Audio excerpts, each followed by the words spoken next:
If my partner talks about finding someone else hot, I'm gonna break up. This is insane. So if I would say, hey, it doesn't matter what the other people think, it's not gonna help the 14-year-old girl. The 14-year-old girl still wants friends, right? Yeah, humans have the same capacity for discipline and self-control that we had 50, 100 years ago. But the stimuli that our self-control has to work against are so much higher that the same amount of self-control we had in the 50s just has no chance. Up until I was 18, I based all of my self-value on the way I look. In such an extreme way that I really wanted to get away from that, and I started to... All right. Okay.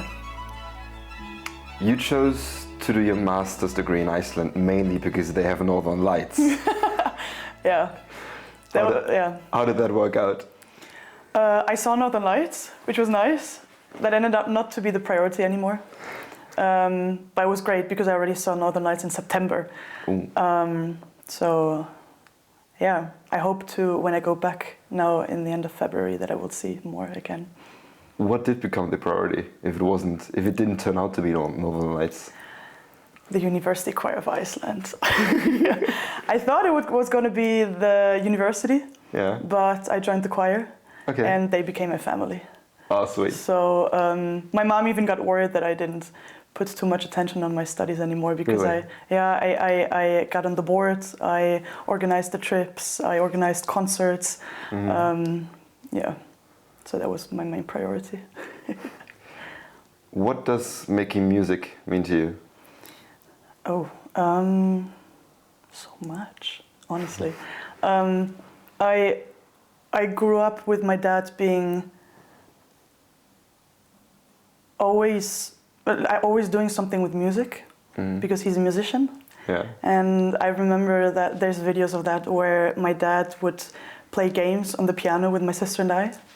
And he called it the question and answer game. Okay.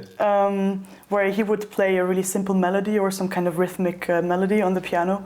And he asked us to repeat it. But as we were like 3 and 5, my sister was 3 and I was 5, it was a little all over the place, but that was already when we started getting into music. And then, of course, all of my life I either took piano lessons or I took harmony lessons. I played in bands and everything.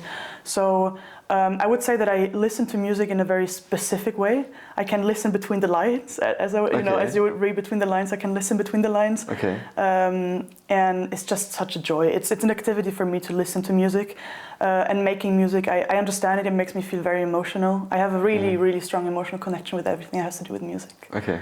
Yeah. What do you notice when you listen to music that an average person or someone like me who doesn't have this connection wouldn't notice? Well, first of all, I understand it. I understand the technique and the theory, right? So that's, I guess, the first part, because I can say, oh, this is this kind of chord, or oh, we had a modulation here, whatever that means. For me that means something. Yeah. Or oh, maybe the bass guitar is a little too loud here. They should quiet it down a little bit, or they put this effect on these vocals. So I understand the technique and the theory behind it. First of all, this is really cool because I can understand maybe the way the composer works. The way, what maybe the influences are and everything. So this is already really nice because that becomes a really interesting activity to just listen to music and understand what is happening. But then also, I guess I can really feel the way the instruments play together. Okay. I kind of feel that, right? So if there's a certain kind of drum set, a certain kind of rhythm that the drums play, and then the piano comes in and plays a certain type of chords, and I know immediately what kind of feeling the composer wanted to convey. Okay. I get that, and it works very well for me, I have to say. Like musicians know what they do, and when I understand what they do, it still works for me. But it even makes it stronger for me because I know, oh, okay, they meant to do this, and I feel it, and when they do that well, it makes everything so much stronger. It's interesting that you say that you understand it and still you feel it even more deeply because of that. Yeah. Do you get to sort of know the person behind the music more than because you understand it? Because basically you get a bit of an insight into into their process, right? You understand what the person behind the music, the producer, the musician, wanted to do, what they wanted to evoke. do you have a stronger connection to the artist than another person maybe would? Good question. I would tend to say no, but also just because I listen to music more as an emotional reaction rather than, I know that I analyze it intuitively, but I don't do that actively. Sometimes I do it actively. I don't usually listen to albums, for example, but I started to do that a couple of years ago. So there's a couple of albums that I have started to listen to and I understand the whole story. And then I start to understand the whole picture of the artist. But usually when I listen to music, I listen to just individual songs. I don't even listen to lyrics. Shame on me. But because I'm just so focused on the melody, right? So when I start to listen to multiple songs of the same artists in a row, then yes. But if I only listen to one song, I just don't have enough material to be able to understand. Okay. 3 minutes is not enough. Yeah. I've recently gotten to know like a bit more of the process that is behind like modern pop music, because I don't know, I actually don't know how I stumbled upon this, but if you go on Spotify and like top hit pop songs, you see that they have like 5 writers and like 6 producers, and it's rarely one person who writes their music and who sings it and who works with one producer. Does that kind of take away from your enjoyment because you don't know who you're connecting to in a way, if you understand this deeply, and you know that there are like 10 people who co-wrote and co-produced this song together. Does it take away from that enjoyment? Or? Well, probably, yeah. But usually the music that I listen to and really deeply connect to is not modern pop music. Fair. Then also when you think about that, I find that really interesting, because if you look at who produced the music or who wrote the music, nowadays it's only a couple of single artists that write the music for all pop artists. Yes. Ed Sheeran is a genius because he wrote music for all of the pop artists that you can listen to right now. And I'm not going to say names because I just don't know exactly for who, but some of the really big names, like Taylor Swift. He didn't write for Taylor Swift, right? But he wrote for names that are that big. For so many of them, and then still he produces his own music. Yeah. He's a genius, right? But then when it comes to me, I really connect and deeply emotionally react to music that is not necessarily pop music because it's too easy, right? Yeah. So I understand it so well. They use 4 different chords and then they use it all over again, all the time. And you understand it. It's nice for the backgrounds in the car or something. But the music that I really sit down and listen to is music that is a little more complex and that I probably also already know the story behind it. Yeah. So I would probably, it probably makes it less interesting indeed if it's just so many people producing the music together. Yeah. On the other hand, it's cool that people come together and collaborate, right? But it's not really the story of the artist. They just branding the person that is singing, right? In the end, the person that is singing is the brand. Taylor Swift music, people pay because it's Taylor Swift singing, but it's not necessarily because Taylor Swift is the composer. It's not Taylor Swift's music necessarily.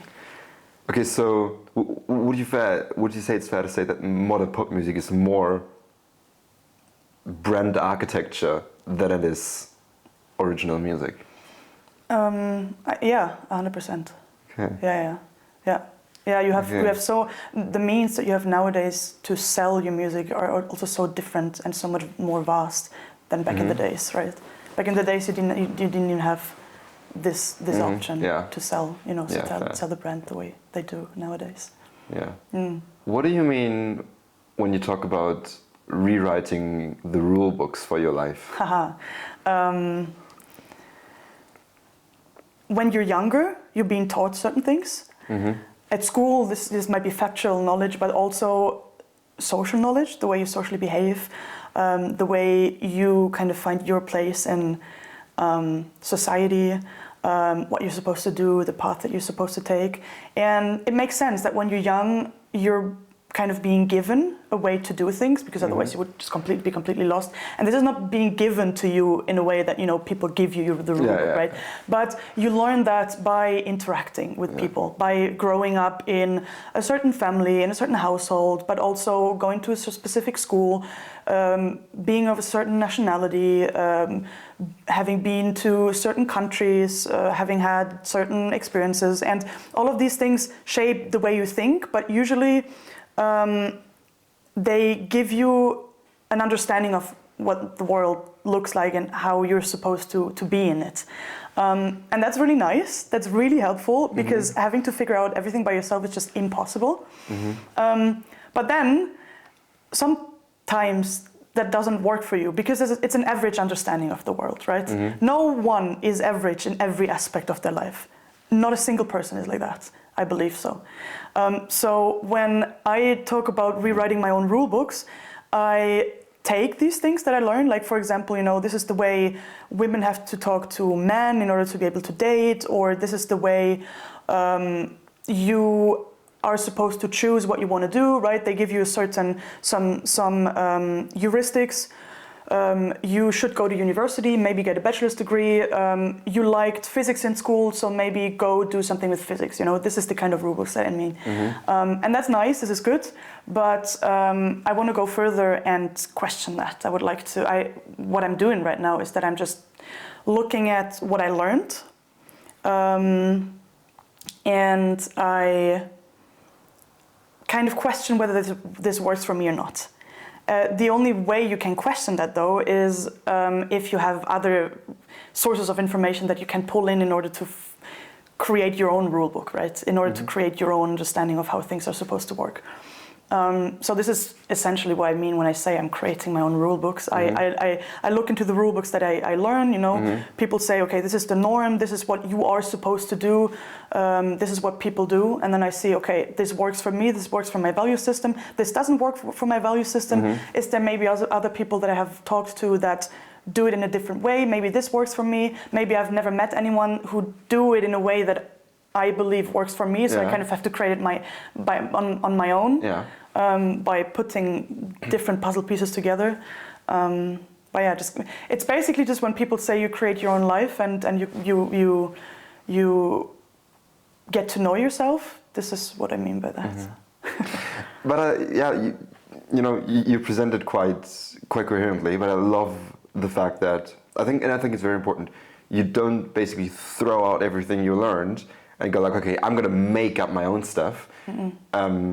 You look at everything that you've learned and you try to assess what has value for you, what doesn't, and what maybe was really, really good and really, really useful and what wasn't. And you just said that nobody is average in all their traits. Would it be fair to say that the regions in your life where you make up your own rules the most is the ways in which you are not average? So the ways in which, where you are an outlier, that's where you kind of recreate and restructure how you live your own life the most? I would totally say so. I think these, what I call rule books, exists because this is knowledge that has been given on from generation to generation that works for the vast majority of people. So this is why I call it average, right? It's kind of the average of what people do in order to survive. You know, like the average person probably goes to university, gets a certain degree, and this is still what I do, but it's not necessarily that I base my decisions only on what the norm says is a good life, but what my understanding of a good life is, of course, also taking information from the things that I learned. I think I would like to give an example. Maybe this is a little too abstract. No, sure. When I think one of the first things that I started doing that for is my understanding of what it means to be a woman. Because there's certain things that you're being taught that you're supposed to be doing when you are a woman or a man. That also works for, you know, age groups. You're supposed to do certain things when you're a kid, you're supposed to behave in a certain way when you're a teenager, and you're supposed to behave in a certain way when you're an adult, but there's certain things that you're not supposed to be doing anymore when you're an adult, right? There's certain things that kids can do that is kind of frowned upon when you're an adult. Same for women and men. Not that people necessarily impose something on you that you have to do, and if you don't do it, you're a bad person. But what I started to do is that I just look at the things that I learned to do as a woman. And there's certain things that I really like, right? I really like to have long hair. I really like to sometimes dress female, but I sometimes dress, more male-led as well. So there's certain things, certain types of behavior that, women are supposed to be doing normally, that I really enjoy. But then there's certain things about that I don't enjoy. So I go to the rule book for the man, and I take some things out of that. But then there's also, for some aspects, things that women are supposed to do in certain situations and men are supposed to do in certain situations that both don't work for me. Yeah. So this is when I mean, I kind of create something that is non-binary anymore. And that works for me, right? Because it's a kind of trait that is not clearly male or female. I take this example because that was one of the first things that I started doing when I was in high school. I probably didn't call it rule books, or I would not explain in the way that I would do right now back in the days, but I noticed that this is how I've been approaching it. Okay. The reason I like this so much is, I've told you this before when we had conversations outside of this, right? Is because, you display an ability to pick and choose the good things from a vast variety of inputs and then disregard the rest that doesn't work for you. Yep. And I think this is an ability that a lot of people lack, right? They look at a person that they admire and they basically adopt their value set or their rule book wholesale, right? And maybe sometimes they see a person that has views that they disagree with, and they say, okay, this doesn't have merit at all, although they may still be able to learn something from them. And I think being able to look at a person, look at a value set, look at a societal norm, and decide what works only for you, and then being able to disregard all the rest is super, super powerful. And if you do that from a place of understanding, like you do, right? You don't, as I mentioned, you don't disregard rules because you don't understand them. You seek to understand them and then decide, right? It's a difference between crossing a red light, by foot because there's no car coming, or because you don't look, right? When you don't look, you break a rule and you might end up dead. Yeah. If you understand why it's there, you can look, you can assess the situation, and then you can break a rule, but with the understanding of why it's there, and that is good for you. Yeah. So I think this is something that I believe a lot of people struggle with, or struggle to do their entire lives. Can I add something? Yeah, sure. This is one of the reasons why I love doing new things, because doing new things makes you understand or makes you experience something in a new way, right? It doesn't really matter. Doing new things could be cooking a new meal or something. But I go as far as saying that the reason I move around so much, I've been living in so many different countries so much, is because this is probably the best option to make sure that you will experience new things. You are in a new country. You have to go through a new bureaucratic system, you will meet new people, you will live in a place that is probably not like yours or what you're familiar with. Yeah. So you get to know so many new things, so many things that are different from what you know, is that you will start to create an understanding of what other things are out there, right? So you will never be able to understand the rules if you will never figure out what other rules there are and how other people approach other aspects of their life, right? If you always stay in your small bubble, then you will never be able to get this level of understanding, because it has always been like that, right? For this one aspect in your life, everyone around you has been doing it in this way, and you have been doing it in this way as well. How are you supposed to know that there's a different way of doing it, right? How are you supposed to know that you could question this way and possibly create a way to approach that would fit you better if you don't know that you can question it. Yeah. And this is why doing new things, even if it is only, you know, like cooking a new meal or hanging out with different people, going to a different bar and meeting different people than what you usually do, it's just a new, is a step towards really creating your life if you really want to get cheesy, you know? Yeah. you basically get more inputs from many different directions, and then only then can you discern what works and what doesn't. But if you only have one main area of input, limited by your social environment or by your geographical environment, then you don't see things outside of that. And and I would also say that you only know yourself in situations that you've already been in, right? If you've been at school or in full-time education until you're 18, you only know yourself as a person who goes to school or who goes to full-time education. And you don't know how you react or how you behave when you are in a workplace or when you are traveling or when you are unemployed, right? If you only stay in the country or in the city where you grow up, you only know the version of you that is in that city. You don't know how you would behave if you lived in a different country. If you, how do I say this? If you're in a relationship, right, and you've never been tempted to cheat, can you actually say that you're a loyal person? Because there was never the temptation for you not to be, right? And this is an imperfect analogy, but only by doing new things do you get to discover who you are under extreme circumstances. This is one of the reasons why I wanted to run my ultra marathon, right? Because I wanted to find out, who am I? What is the texture of my mind like? What are my thoughts like when I'm 40 kilometers deep and I still have 10 kilometers to go? Do I give up? Do I start pitying myself?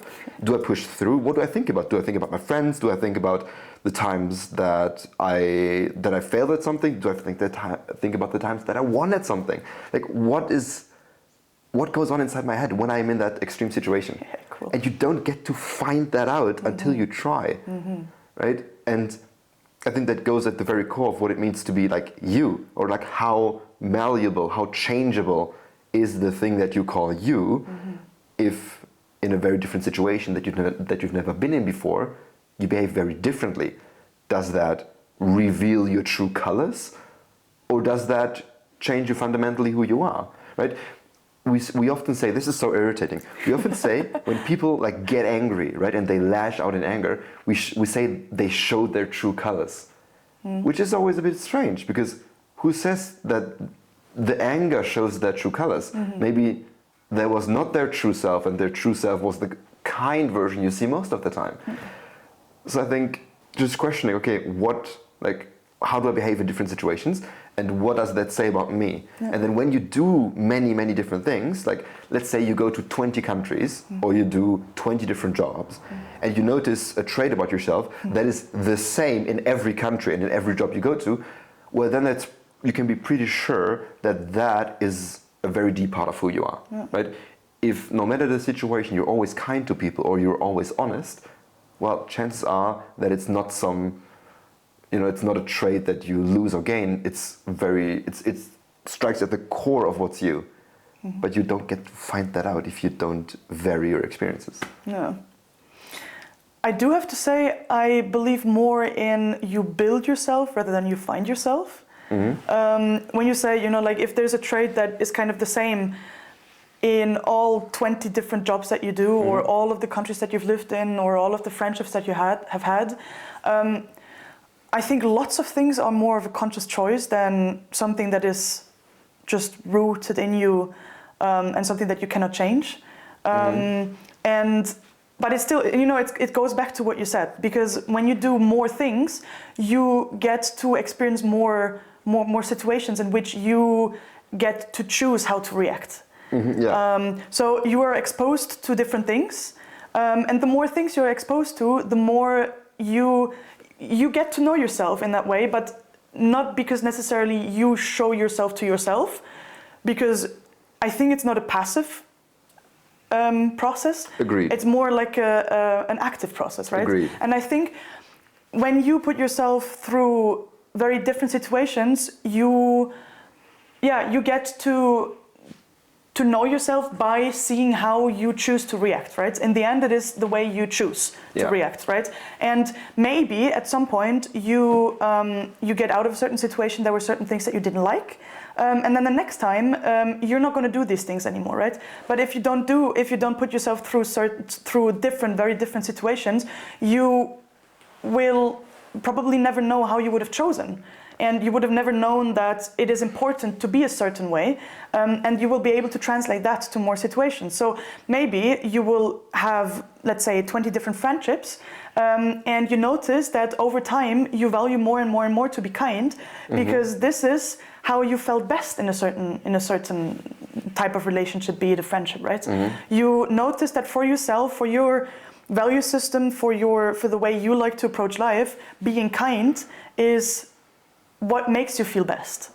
But you choose to be kind. I don't think that, you're just kind. I think you choose to be kind. Yeah, I actually agree with that. And I think that's something that I probably got wrong before when I explained it. Because I find myself agreeing with you that it's not necessarily that you create a lot of the things about you, right? And you can change just how you behave, right? And so if you would like to develop more in a certain direction because, you notice in many different interactions that it creates a positive outcome, that it makes you feel good or that it strengthens your relationships, then you can choose to be kind. And over time, you gather evidence that you are kind and you become a kinder person in general, right? Yeah. Oh yeah, that's good. So it just gives you, experiencing or trying more things gives you more opportunities to practice or to exercise the same behavior under different circumstances, and then get data on what that behavior does and what outcomes it leads to, and then you can decide whether that's good. And obviously, if it's good, then you keep on repeating it under many different circumstances. If I may add something. Yeah. And by doing that, you start to be able to write your own rulebook, because you start to be able to create patterns that work for you, and you start to be able to notice what works for you and what doesn't. But you can only really write that into your own kind of life book when you notice that this is a pattern that you can repeat, that this holds true in different kinds of situations. And there we come back to why it is important to be in certain types of situations, because if you put yourself in very different situations, you can test your hypotheses, whether that be intuitively or actively, of what you want to be, who you want to be, what traits you want to, put out into the world. But you can only do that if you practice that in very different situations.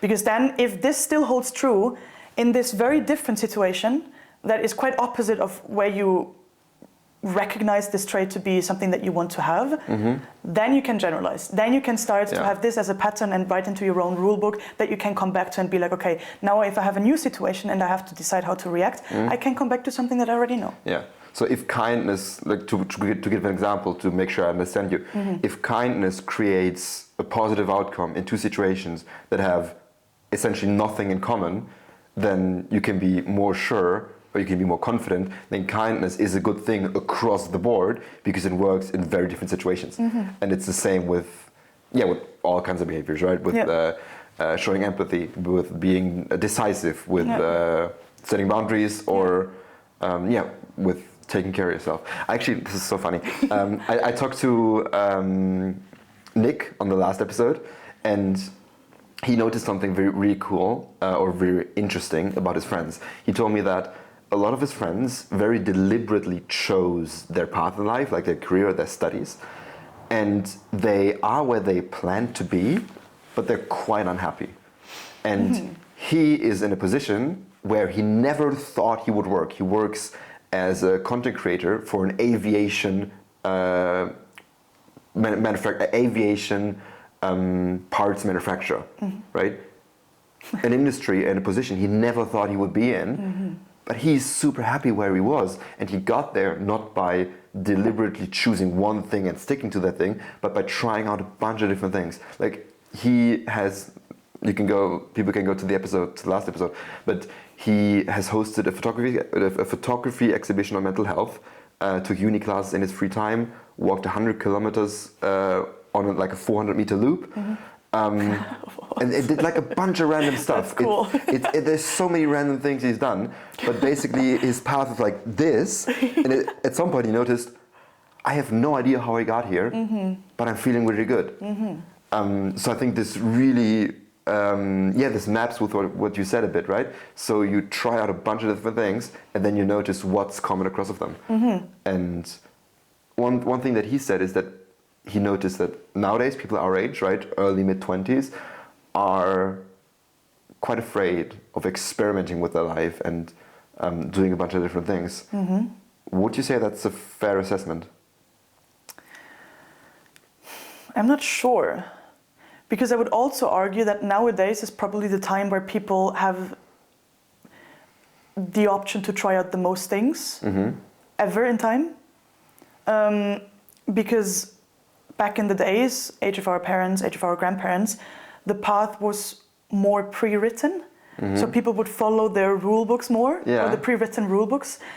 So it was not even questioned whether you would do that or not. Maybe something that I could imagine is that people nowadays, our age, see and are exposed to knowing that you are able to try out different things and that you should do that in order to get to know yourself. But lots of people are afraid of that. I think you see me thinking right now, right? I've never thought about that before. But that's good. That's okay. So I just think that it could seem like people nowadays are more afraid to try things, but I only think this is the reason because people nowadays know that they have more opportunities to try things. I don't think that they're necessarily more afraid, but just back in the days it was not a thing, right? Yeah. So the people that tried out were the people that were out of the norm. But nowadays we're being told, try out things, get to know yourself, and then people don't really know what that means, right? What do you mean try out things, right? People that have never really traveled with their parents, what do you mean get to see the world? I don't know how it works, right? So I think people are afraid, but I don't think more afraid than back in the days, because back in the days no one would ever think about leaving their city and moving to a completely different continent in order to try out a job that no one in their city has ever heard about, right? Yeah. But nowadays we're being confronted with everything, all of the options that we have, and we think that we need to try out so many things, and people get afraid. People are lost. But I think back in the days people were not lost because it was just not in their minds. It was not an option. Yeah. So the capacity or the courage or the adventurousness, whatever you want to call it, is the same, but the options that we are confronted with are like exponentially higher, and so our capacity in relationship to the options that we have is much smaller, right? Yeah. So we have more to face, and therefore it's a bit more difficult. Yeah, this is interesting because the modern world, like the world around us, changes much more than we change, and I've thought about this a lot in relation to like obesity and self-control, right? It seems to be that humans have the same capacity for discipline and self-control than we had 50, 100 years ago, right? But the stimuli that our self-control has to work against, food that is engineered to addict you, social media that is engineered to addict you, pornography that is engineered to addict you, all these stimuli are so much higher that the same amount of self-control we had in the 50s just has no chance against things that are so well attuned to leverage your psychology. And it may be a bit of that same effect, right? Yeah, well, this might be one thing, but then I think I'm going to come back to what I said earlier, that I think back in the days, it was not a thing to do something that is out of the norm. People were not doing things that were out of the norm, right? So I believe that self-control is not really something that people had to exercise because it was something that people would do either way, right? Discipline. I think nowadays people have way more problems with discipline because there's I think you still have to exercise discipline, not to like spend all your money at the pub once you get it and maybe take some home that is true. to your wife and kids, right? Or not to get distracted by all sorts of different things that were there. So I think there were still, a lot of distractions, and there were still people that kind of broke out of the norm, right? Like when I was in New Zealand, I met many people because it's like a country of basically, obviously the Maoris, but also immigrants from all around the world, mostly, but England, who said, yeah, well, my grandfather came here like 80 years ago on a ship or whatever. So I think it did exist, definitely, but much less. Yeah, much less. Because you, of course, only meet the people that have been breaking out of the norm, right? This is the people that you talk to. Yeah. But I think it's both because, it's much easier to travel now or to do that, but also because of societal change, and people are just much freer to do what they want. Yeah. And they are freer to write their own rule books. Yeah. And again, I love the way you think about it, because the reason I love this, and I've actually spoken to a couple of people, and I told them, hey, my friend has this really cool idea about writing rule books,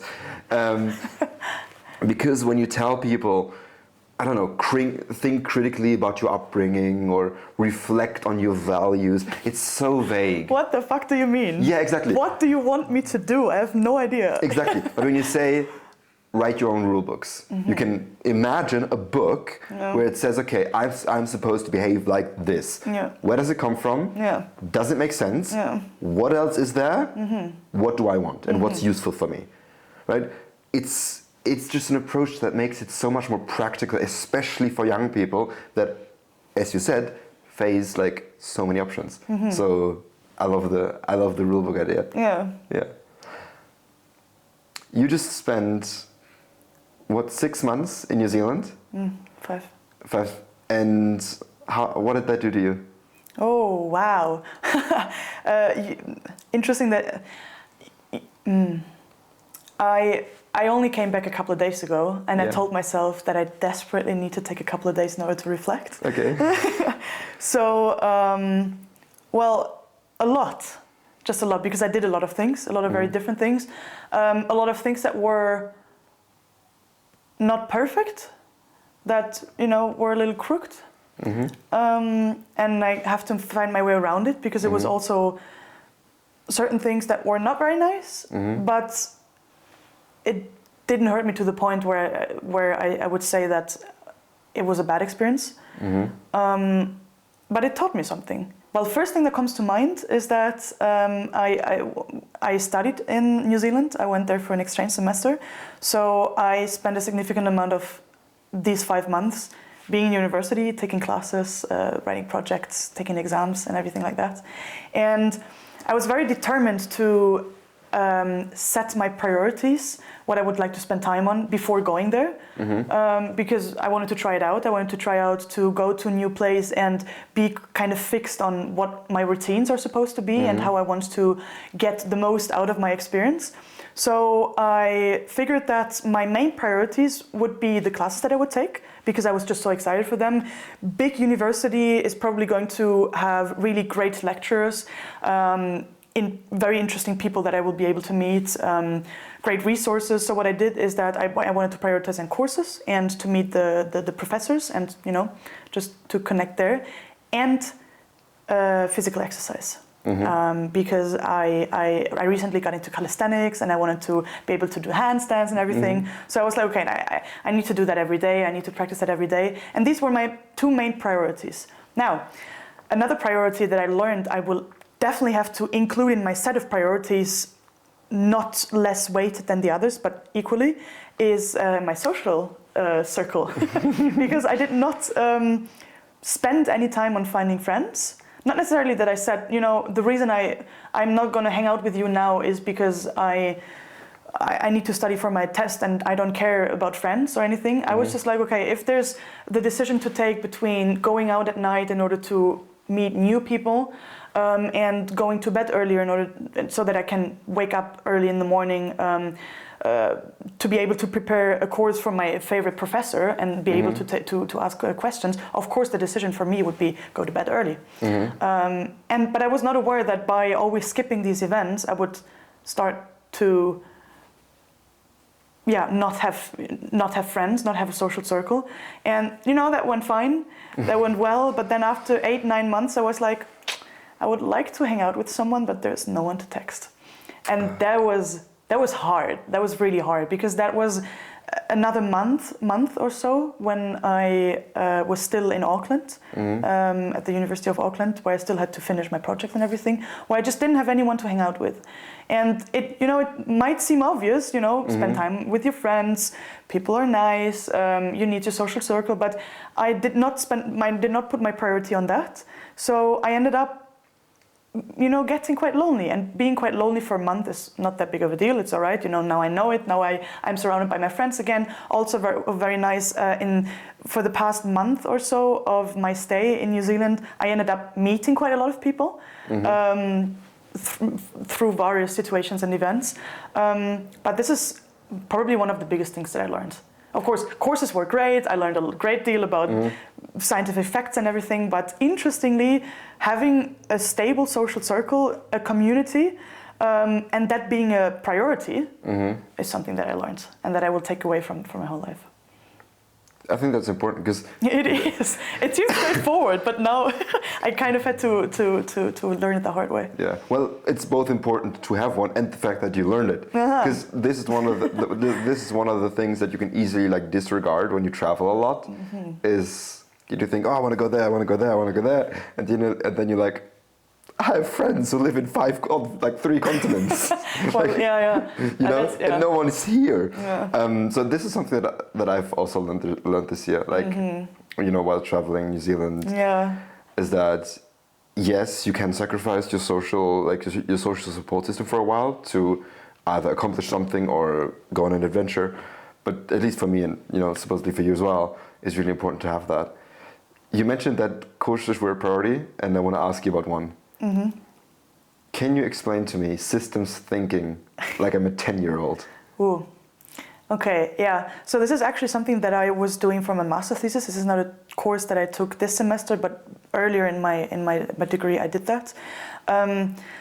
Systems thinking is exactly what it says. It is a way of thinking or seeing the world in systems.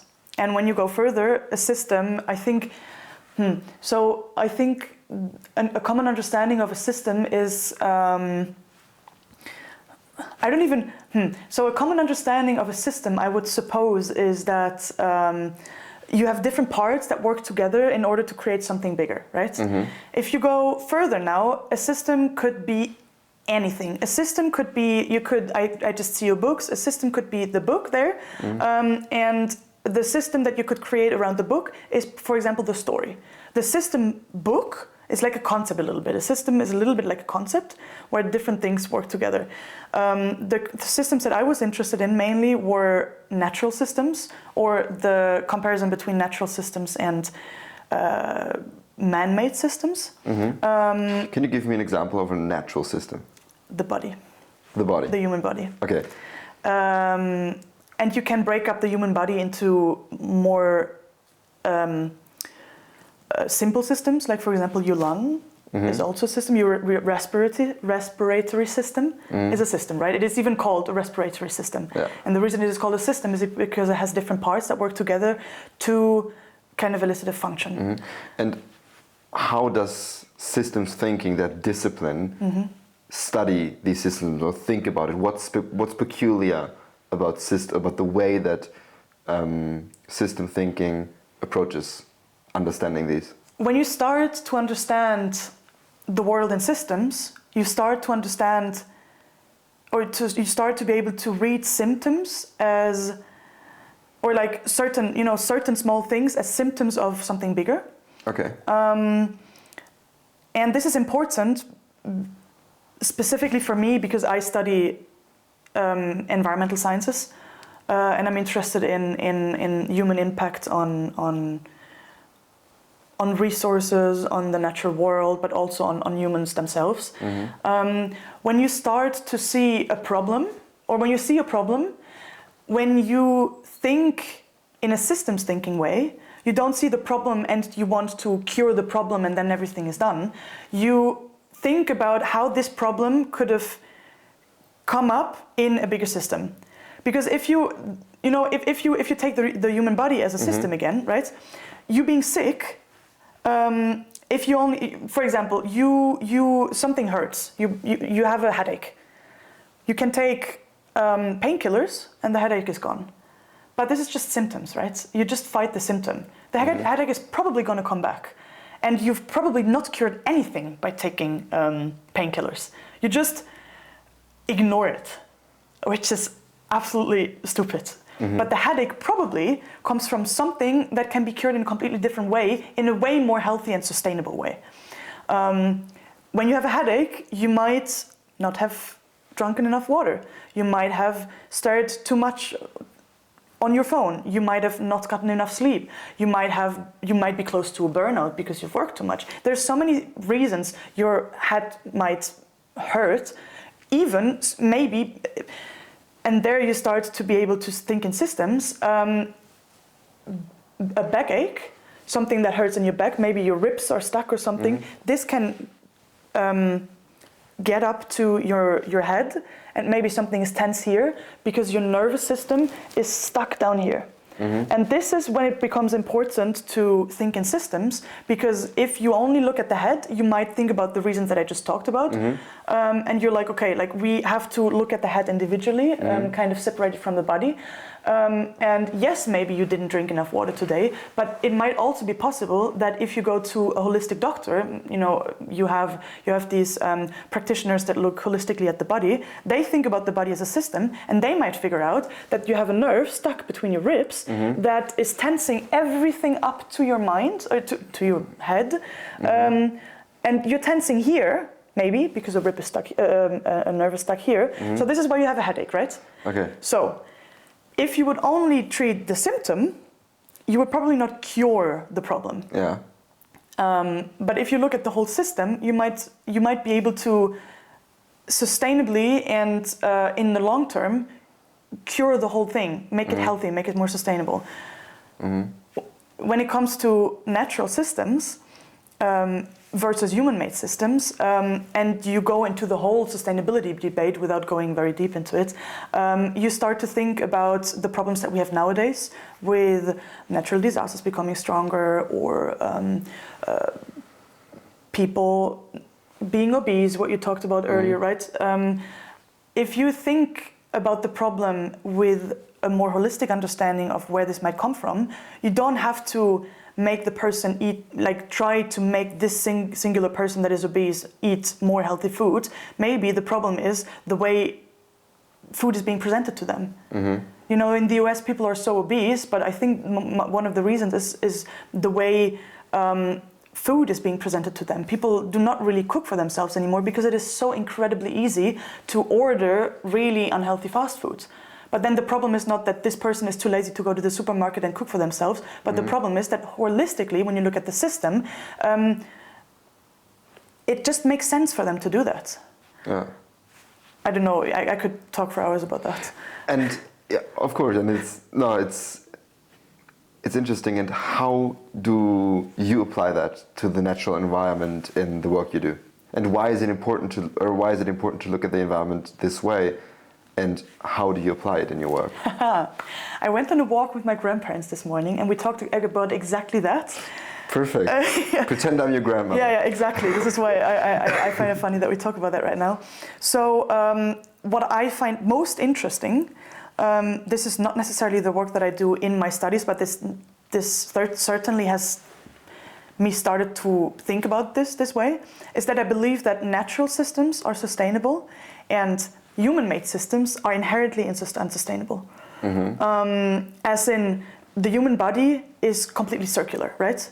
You need certain things from the outside, like food and air and water and sleep, in order to have yourself going. But there's nothing about the human body that becomes waste that is not able to go kind of back into the system, right? Everything that comes out of your body is somehow biodegradable. Right? And everything that gets into your body is also something that comes from the environment. So natural systems are circular in a way that it comes from the environment, and what goes out to the environment can be used again. There's no plant that creates nuclear waste that can't be recycled. Exactly. Yeah. Or like plastic that can't be recycled. Exactly. Yeah. Animals the same. You know, when you look at systems, I always, of course, it's really easy to think about a system when you think from head to toe. This is really easy to kind of physically limit the system. But systems could also be ecosystems, right?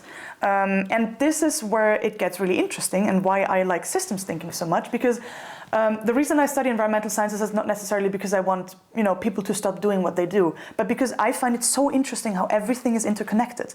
So if you look at, you can go very, very big and think of the whole planet Earth as one single system, where things interact and you have waste, but you also have intake, like, solar rays are the intake. You have waste, which is CO2, which is being emitted into the atmosphere again. This is your whole system, but one big system is can be separated into smaller systems. So you have the Earth being one system, but then if you go smaller, you maybe have a whole rainforest being a smaller system, which kind of contributes, is one part, and contributes to the system working. Problem is, humans have had so much impact on the planet Earth and on the natural system that the system Earth is not working anymore.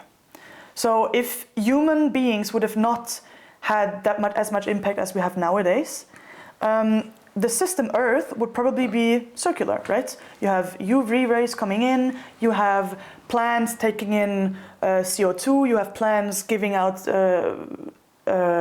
oxygen. Animals can breathe the oxygen. They, in turn, emit CO2 again, or they eat resources, whatever. It is all circular. But then now human beings come, and we cut down trees in the rainforest, and we have no idea what the consequences are going to be, because the world was stable up until we came. The world was stable in a way, right? Okay, it changes, but not in the rate that it's changing right now. You always had climatic changes and everything, yes, but this is something that I find so incredibly interesting, that we impact the Earth in such an incredibly strong way that we are not able to foresee what the changes are going to be, what the impacts are going to be, because it's not linear anymore as the world has been changing for the past thousands and thousands of years. Yes, there has been an ice age. Yes, there has been droughts. Yes, there have been mass extinctions. But since humans have had a major impact on the planet, the change has been exponential. And this I find so interesting, because the future, we have no idea what it's going to look like. Because the system Earth is too complex for us to be able to predict what happens when the human input comes in. Because there's so many different variables. Yeah, humans are really good at treating problems in a vacuum, and we're really, really good at that. The problem is gone in the vacuum once humans are done with their solution. But they don't think about the consequences. Problem with cars are great, right? Cars are awesome. We're so much faster with cars, holy shit. But then they emit CO2, and we have never thought about what the consequence of the fuel is that we put into our cars, right? There were scientists back in the days that were like, okay, we have this automobile, how can we make it faster? We figured out how to create a kind of fuel that makes it go faster, which is awesome, because the problem was the cars are just too slow. Vacuum, problem, cars are too slow, we figure it out, fuel, make the cars faster, great, problem is gone. But now we haven't thought about what this means for the whole system. But it's impossible for us, right? It's absolutely impossible to think what the fuel of a car will do to the system Earth. It's just impossible. But and this is why there's no blame, or you need to do this person is guilty, whatever. In the way I think about what is happening right now, I just find it fascinating how we can have such an impact on the world, and then the consequences being so great. Because on the other hand, there have been great consequences as well. Like, look where we are. We're sitting here and we're recording a podcast. How awesome are human beings? Holy shit. And systems thinking is humans' attempt to get like a tiny grasp of the very complex nature of the system. Coming back to what you asked me, yes.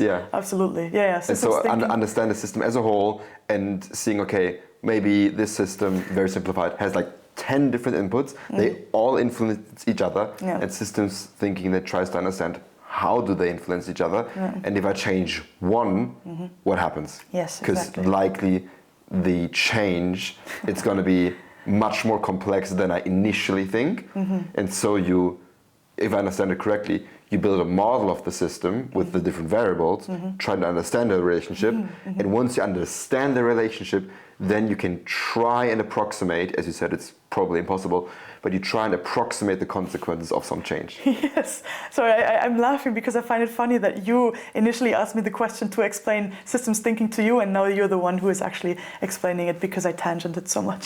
But yes, exactly. This is exactly what Sometimes it is. we need other people to take Yes, please. to take our please messy order my ideas. mind. Please order my mind, please.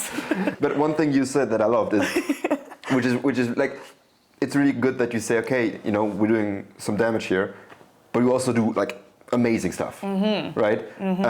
And oh, dude, yeah, dude. You said, okay, we're sitting here recording a podcast, right?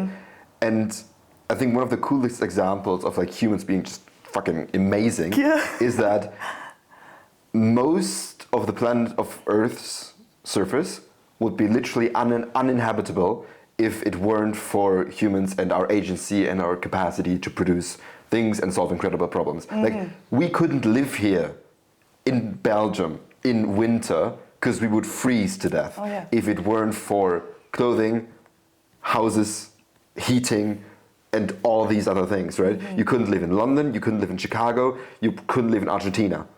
Right? You couldn't live on most of the planet if humans weren't so good at solving problems in a vacuum. Yes, 100%. And didn't have agency. Yeah. And agency is another topic that... Woo! How smooth! Yes. That is very important in your life. You mentioned earlier that sometimes the solution to, you know, one person's problem, in that case, you know, example, obesity, the solution might not be for the individual to do something, but to change the system. Humans have agency, and we can change our lives, right? To what degree do you think we can do that? And how have you experienced change in your life, maybe over the past, 8 years since you've rewritten Rulebooks?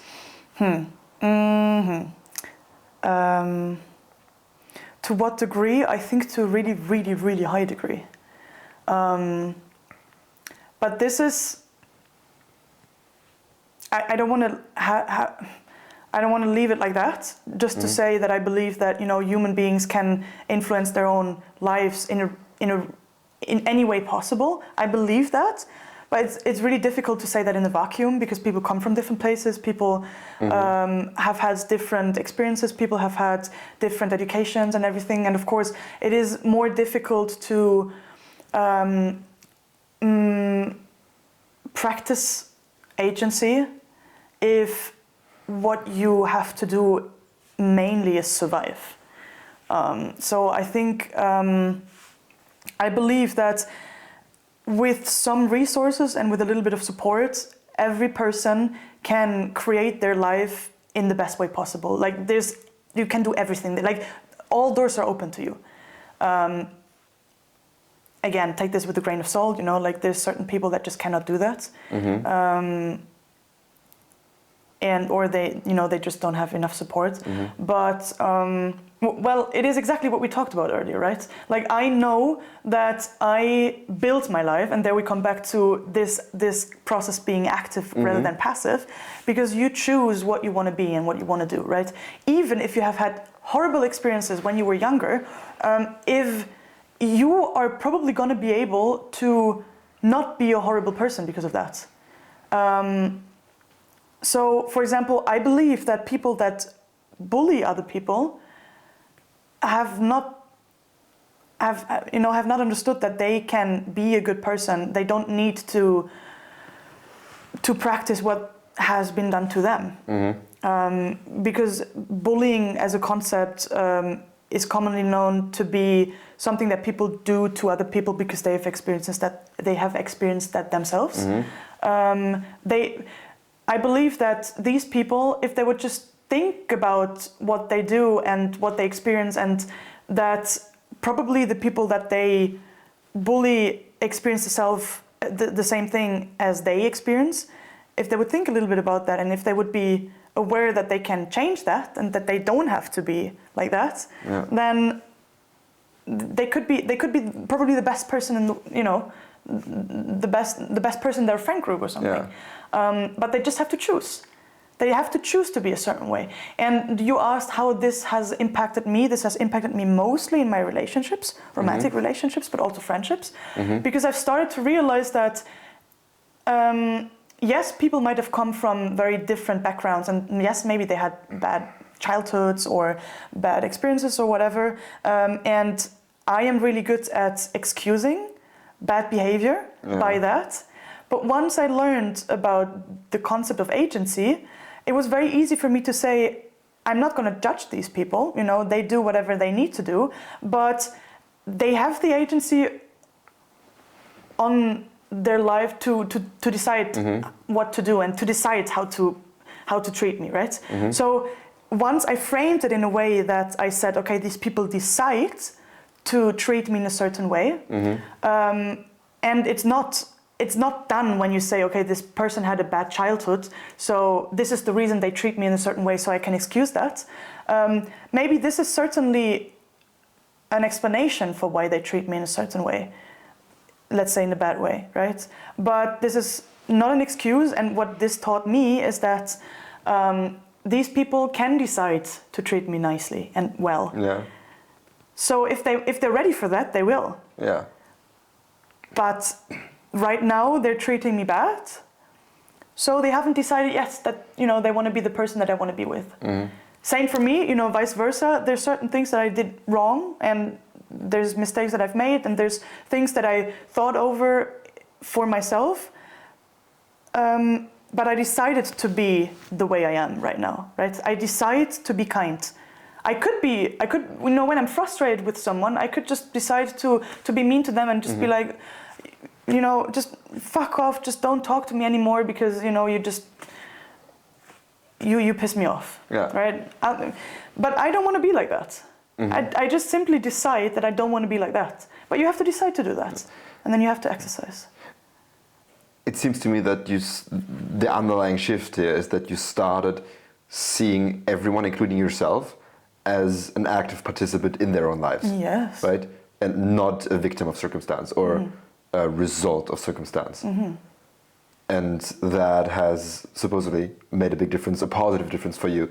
Relationships are a messy topic, and I don't know how it was, you know, in like other generations, but there's so much talk about dating as a young person and about dating being broken and all the rest of it. What's your take on that narrative of, you know, dating being broken in our generation? You think it's valid, or it's just people that are a bit incompetent? Maybe that's the wrong word, but... No, I see what you mean. I think it's so funny that we can always come back to what we just talked about. I think it is a mixture between thinking about agency and thinking about the rulebooks. Because first of all, I believe that people, you know, decide how they react to situations. People can decide, people have the agency to decide, right?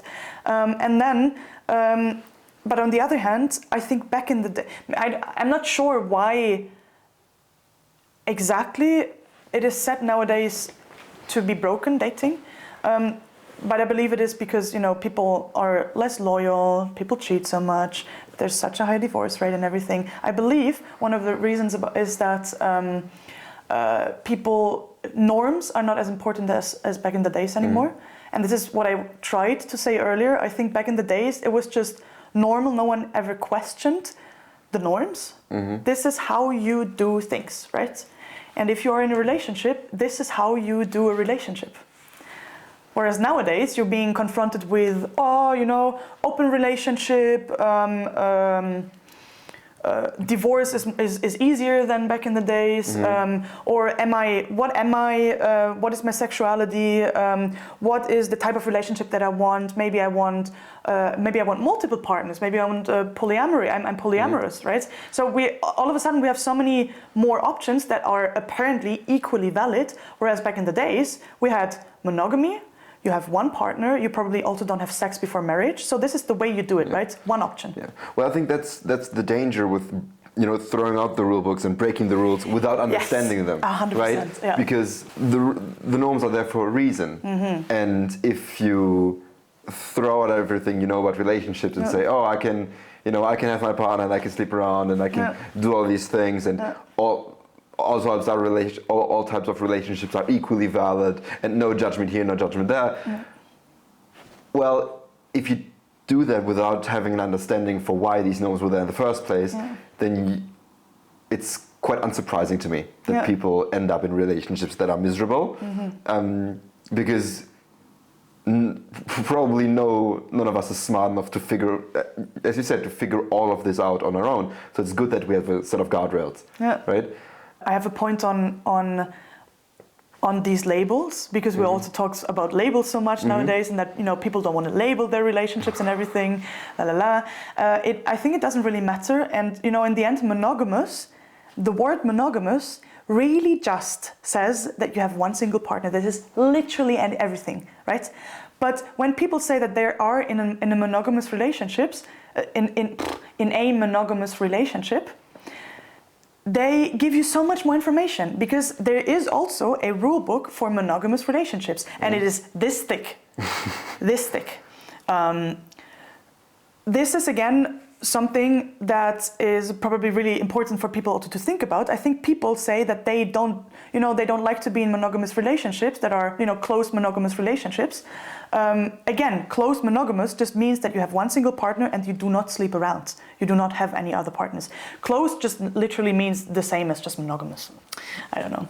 But if you think about it, having one single partner, this leaves so much room to create your own way of living in a monogamous relationship. But people don't think about it, right? And I think this is a problem, that people have an understanding of the fact that they can create their own rule books, that they can create their own life, that there is a different way of doing that, right? Oh yeah, open relationships, all of these labels that exist, but they don't think about it enough in a way that is critical enough in order to be able to find something that's healthy for them, right? So they say, okay, I don't like monogamous relationships because there's certain things in the rule book that I don't like, so I'm just going to throw it away altogether. Yeah, exactly. This is exactly what we talked about earlier, right? So, okay, there are certain things in this monogamous thing that I'm going to throw away, because obviously I'm going to find other people attractive, but does that mean that I'm not loyal anymore? Well, no. Yeah. This is normal. This is natural. So, but it is a taboo topic to talk about.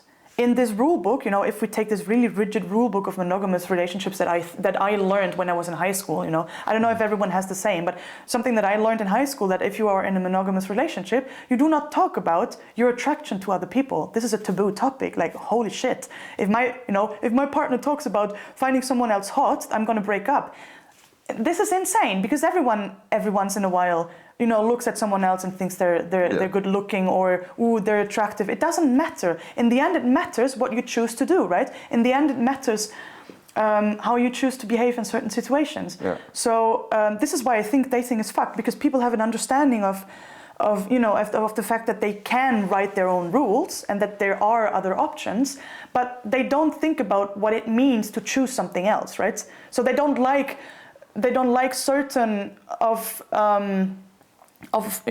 the things that you have to do when you sign the contract of a monogamous relationship. So I'm never going to sign the contract of a monogamous relationship, because there's certain things in there that I don't like. But bro, you don't have a certain set of things that you have to sign. Like labels, this is also, a rule book, you have one rule book for each label. This is not how it works. This is why you have to write your own. Just write your own, right? Yeah. Maybe it is still titled monogamous relationship, but then you just write your own things in it. It's titled My Monogamous Relationship. Perfect. Yes, 100%. Yeah. So this is why it's fucked, right? People think that the label doesn't work for them anymore. This is also why we talk about labels nowadays so much. Back in the days, they didn't talk about labels. This is just, you are in a relationship or you are not, right? And they accepted the rule book, but back in the days, it was also not that questioned that much. Yeah. So this is why it's fucked up. People throw labels away because they don't like it, but then they don't think about what that means. Yeah. maybe be a little careful before we do that, before we take the rule book and like burn it. Yeah. But then, again, it comes back, understand the rules you're breaking. Yeah. Yeah. The rules that you're breaking or the rules that you're rewriting. I don't know if it's breaking, but yeah. But also this comes from a place of fundamentally humility, right? Of thinking, okay, these rules are there. I might disagree. But they have been kept up for hundreds and hundreds of years. Maybe the people who came up with them had something in mind. Maybe they were not completely stupid, and maybe they serve a function. Now, maybe that function might be outdated, right? The woman's role in society is much different. We have contraception, we have the pill, women are economically independent, right? So many of the rules for relationships might not be useful anymore, right? Women are not financial prisoners anymore and all of that, right? So it's good to question that, but if you don't question it with a desire to understand, I think then you're set up for failure. 100%. You mentioned before, and I should have picked up on that earlier, that one of the things that you rewrote your rule book on the most was being a woman, growing up as a girl, growing into womanhood. How was that process for you? Because I'm asking because I have a lot of compassion for young girls. It's very, very difficult. Obviously I'm closer to the struggles of teenage boys because I'm a guy myself and I care a lot about that, but having you here, what are the rules you have rewritten about womanhood growing up? I think what was most important for me growing up is that this is maybe a cliche and people, usually kind of smile at that, but it was a real experience that I just lived through, which is, because I was a woman, I was perceived in a certain way, and I was told that I could do certain things and could not do certain other things because I was a woman, and just this image of being a woman was just still so ingrained. Instead of treating people as people, I really felt that I was treated as a woman and other people were treated as men, and this was something that I really disliked because it made me feel like people would not take me seriously for certain things. And that I was, for example, perceived very differently by men than men would perceive other men, with no reason, right? I understand that there's differences, and I understand that there's reason to say that there's actually differences between men and women of, ways that we approach life, also looking at biological factors. But what I most disliked is the way women and men are being socialized so differently. So I remember that I've been taught that I am supposed to be a certain way as a woman. And what kind of way? I have to be pretty, first of all. Up until I was 18, I based all of my self-value on the way I look. And that in such an extreme way that I really wanted to get away from that, and I started to not dress female-ret anymore. I cut my hair. Well, this was not necessarily because I didn't like to be perceived in a female way, but it certainly helped, or I certainly liked the way I looked when I cut my hair way more. Because, for example, I was approached so much when I was younger by men or by boys when I went out and they were commenting on my hair, how nice it looks, and and I remember when I cut my hair, people would come up to me and be like, "Oh, I don't like that anymore because your long hair, you looked nicer in your long hair." No one, I don't know, like this is something that only women get to hear. Like why do I only get your attention because of the way I look, right? So I would only get attention mostly from men when I was in high school when I looked good, or because I looked good. And then I noticed that other women or other of my friends who might have not liked to dress in a very female way, they didn't get so much attention in general from people, right? And that is really fucked up, because why would you give me attention only because I express myself in a certain way? And this is not only aesthetically, but also behaving in a certain way. So I remember when I went on into doing my bachelor's degree, where I had short hair, I was dressing, really baggy. I was feeling quite comfortable in the way I looked, because I didn't look very female. I was still noticing that I was fighting more for the attention of men than I was fighting for the attention of women. And it was so much more important for the man that I set, by that time I didn't set my self-value on looking a certain way anymore, but on my intelligence. But it was still incredibly important, or like I perceive it to be very important to be perceived in a really extravagant way. Because otherwise I would not get attention. Otherwise I would just be thrown away, right? So if I were in a group of men discussing things, I had to be very, very, very loud in order to be perceived. And then the man would look at me and would be like, whoa, this is a woman that is actually saying something smart. And I remember that my guy friends back in my bachelor's degree would tell me, hey, Clara, we like hanging out with you because you're a woman that can discuss with us. Which is fucked up in the end, which is really fucked up. But apparently there's lots of people, enough people to make me feel really bad about it, that think that way, right?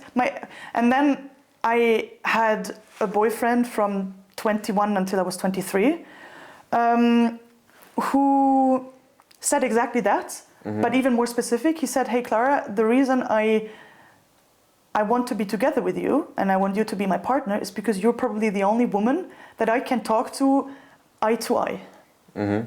Which again is super fucked up, because who would think that women as a species, you cannot talk to them? How little do you really interact with women to be saying something like that, right? Yeah. Like, because women are not like that. On the other hand, women are also not loud and usually not putting themselves out there, because this is the way we're socialized.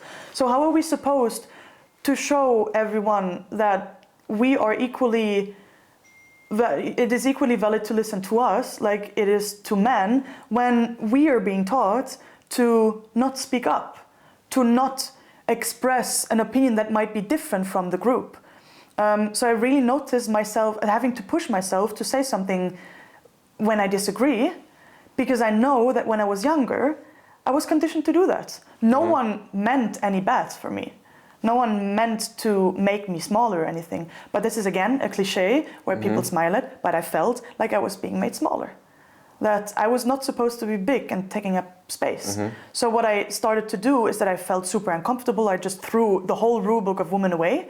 I wanted to be one of the boys. This is also another cliche that people smile at, everything, but everything is exactly my experience. And now I'm starting to come back to this rule book of women and be like, okay, actually there's a couple of things in here that I enjoy.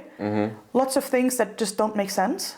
Then in the man rule book, okay, lots of things that I like for example, being assertive and being loud and expressing my ideas the way I want to. Yeah, that was quite difficult for me, because it always made me feel like I was not enough. I guess this is exactly the same for boys as well, like I guess boys have a same process where they have to go through, where they don't feel enough, where they don't feel like they are, coming up to the raised expectations. But for me, I really think that the separation that is being made between women and men, and the way kids are being treated differently because they're a girl or they're a boy, made me feel like I was never able to live up to that. Never able to live up to what was expected of you. To be a woman, yeah. To the type of behaviors that a woman was expected to display. Yeah.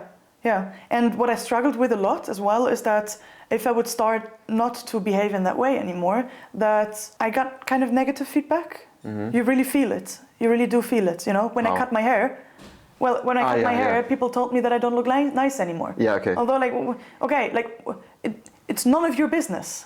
It really is not.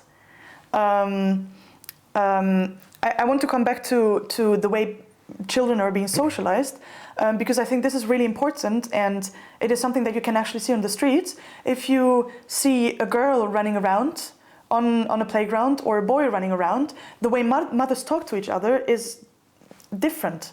For example, to a girl, they would say to the girl or something, you know, oh, you look so nice, this dress looks so nice on you. And then to boys, they would say, wow, you run so fast, like, look at you. Yeah. And this is, no one means to do any harm.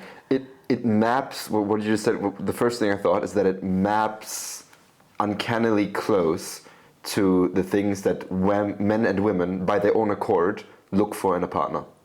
Elaborate. Men choose women. Yeah. One of the most important things for men when they choose a partner is physical appearance and beauty.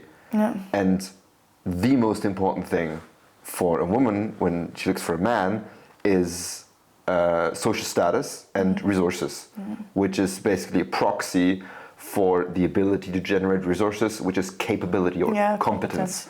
Right? So when a girl gets told, oh, you look so pretty, it's you know, you might not like it, but it's one of the main things that her potential future partner will select for. Same with the guy, right? When you say, oh, you run so fast, competence, ability, it's what his potential future wife is going to select for. And this creates, obviously, you know, as you have experienced in yourself, this creates a lot of conflict and a lot of tension that is very difficult to navigate. But I just noticed that, like, when you said this, I was like, oh my God, this maps straight away. Yeah. Yeah. You've come a long way since you first started, you know, writing your own rule books. When you would speak to, I don't know, 16, 14-year-old Clara or any other girl that's this age, what would you tell her? Difficult. Trust yourself. Trust yourself. Because I think I was, you know, I had so many things in my mind that you could say to a 16-year-old or a 14-year-old, but they wouldn't understand, you know. Oh, we talked about this, right? Yeah, what? I think we talked about this. Maybe. So, I totally interrupted you right now. No, but I think you mentioned this, actually, that basically you could tell what you learned, but at their age... They don't understand. They don't understand, because you only learned it by going through it, right? It's an unteachable lesson. Exactly. So if I would say, hey, it doesn't matter what the other people think. It's not going to help the 14-year-old girl. The 14-year-old girl still wants friends, right? Yeah. And then the other people think that they only want to be friends with you if you're cool. It doesn't help you because then you're not going to have any friends, right? So I'm not going to say this, but I think something that I'm going to tell her is that, you know, you're going to figure it out. There's going to be hard things. You're going to go through hard things, but it doesn't mean that it's the end of the world. Just live. It's nice. It's going to be all right. Trust yourself. Trust yourself. Trust yourself. Trust yourself that you're going to be a cool person. That's an awesome note to end it on. This was lovely. Clara, I love speaking to you. We've done it a lot. And our phone calls go way too long. They do. But I love this. I love the way that you still speak in an Icelandic accent sometimes. You say it back. Yeah, I do. Don't lose that. Well, thanks for having me. Thanks for having me. Yay! Cool.